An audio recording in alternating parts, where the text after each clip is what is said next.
আপনাকে।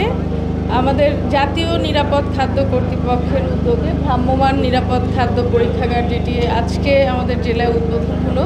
আমরা আশা করছি দীর্ঘদিন ধরে যে জনমানুষের নিরাপদ খাদ্য তারা পাচ্ছে কিনা বা পাবলিক হেলথের যে ঝুঁকিগুলো ছিল সেটা ইনস্ট্যান্ট পরীক্ষা করার জন্য এই ভ্রাম্যমাণ পরীক্ষাগার অবশ্যই গুরুত্বপূর্ণ ভূমিকা রাখবে বলে আমি মনে করছি। আর এখন খুব সীমিত পর্যায়ে আর কি এটি শুরু করা হলো।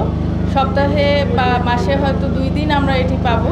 এরপর থেকে প্রত্যেক জেলা আলাদা করে দেওয়ার একটি পরিকল্পনা জাতীয় নিরাপদ খাদ্যের কর্তৃপক্ষের রয়েছে বলে আমি জেনেছি। তো আশা করছি এটি আমাদের জেলায় আসলে আমাদের ভোক্তাদের যদি কোনো কমপ্লেইন থাকে সেটি ইনস্ট্যান্ট এই পরীক্ষাগারে পরীক্ষা করে আমরা খাদ্যের গুণগত মান সম্পর্কে জানতে পারবো।